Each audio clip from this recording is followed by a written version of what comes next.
प्रिय किसान भाइयों, डियर स्टूडेंट्स, जैविक खेती से जुड़े हुए सभी देवियों एवं सज्जनों, मैं doctor DK. Singh, professor Pantnagar university. जैसा कि मैंने पिछले वीडियोस में भी आपको जैविक खेती के बारे में बताता आ रहा हूं कि जैविक खेती कैसे करें, किस तरह से करें, एक आर्ट और इसके पीछे साइंस क्या है उसके बारे में मैं बता रहा हूं।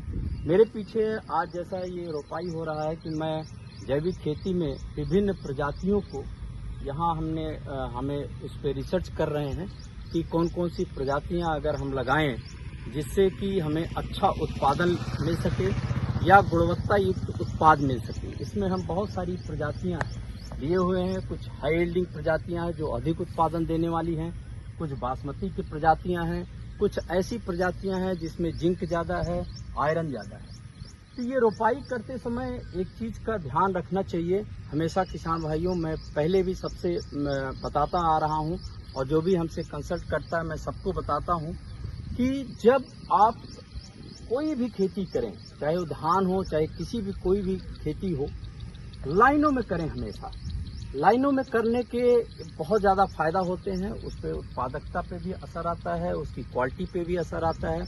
क्वालिटी भी अच्छी होती है, उत्पादकता भी अच्छी होती है, क्योंकि बराबर सनलाइट जो है पौधों पे बराबर रूप से मिलता है और एक सर्टेन डिस्टेंस पे अगर लगाया जाता है तो उस पे सनलाइट बराबर से मिलता है। उनको कोई आपस में कंपटीशन नहीं होता है, उनको पोषक तत्व तो बराबर से मिलता है सभी को।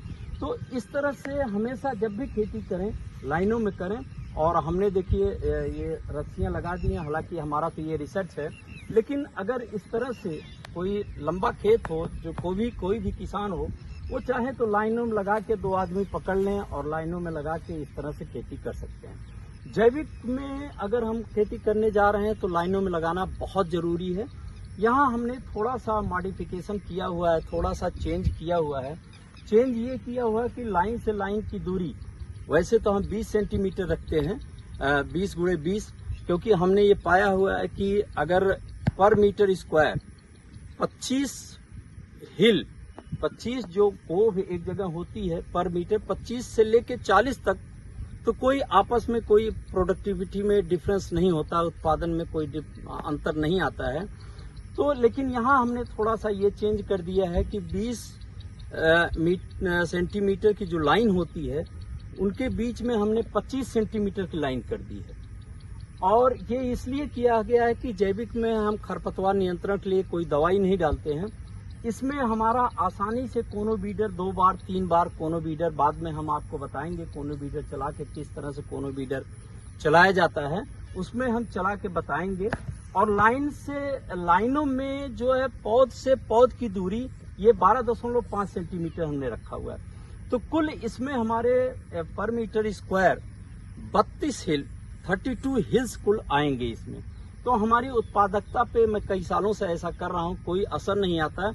और इसमें आसानी से ये आप अगर देखें इसमें तो आसानी से कोनो बीडर, बाद में हम आपको चला के दिखाएंगे, कोनो बीडर आसानी से चल सकता है, क्योंकि लाइन से लाइन की दूरी ये देखें तो हमने ये रस्सी बांध रखा है, रस्सी में निशान लगा रखा है और ये लाइन से लाइन की दूरी 25 सेंटीमीटर रखा हुआ है।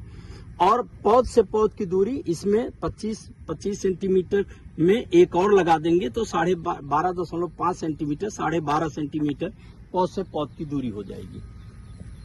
दूसरी चीज, जैविक में एक चीज और ध्यान देने की बात है कि नर्सरी जो है 20 से 22 दिन, पहले भी मैंने बताया हुआ है कि 20 से 22 दिन से ज़्यादा की नर्सरी नहीं होनी चाहिए। नहीं तो अगर ज़्यादा दिन की नर्सरी होती है तो उस पे उत्पादकता पे असर आता है, क्योंकि मेन फील्ड में जो इसमें दाने बनने की प्रक्रिया शुरू होती है, अगर 120 दिन की वैरायटी है तो 60 दिन पे, 130 दिन की वैरायटी है तो 65 दिन पे दाने बनने की प्रक्रिया शुरू हो जाती है।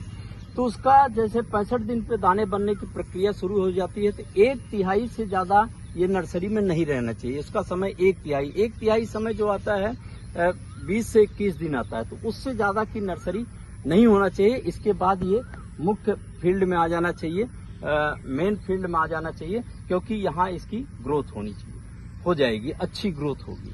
तो एक तो ये ध्यान रखना है। दूसरा ये है कि जैविक में विशेष रूप से पौध जब लगाते समय ऊपर का भाग जो है वो ऐसे ऊपर का भाग तोड़ दें थोड़ा। अब इससे दो फायदा होता है। एक तो ये कि पत्तियां इस पे लटक के पानी पे टच नहीं करती हैं, तो पौधा ये खड़ा रहता है, गिरने के कोई चांस नहीं होते हैं। और दूसरा ये है कि इस तरह से तोड़ दें। और दूसरा ये है कि जनरली, हालांकि यहाँ अभी देखने को नहीं मिला है, जनरली जो कीड़ा होता है स्टेम बोरर, जो गोब को काट देता है, वो नर्सरी से शुरुआत होता है। तो यहाँ पे पत्तियों के पीछे अंडे देते हैं, एकदम ऊपर वाली पत्तियों के पीछे जो कीड़े होते हैं वो अंडे दे देते हैं।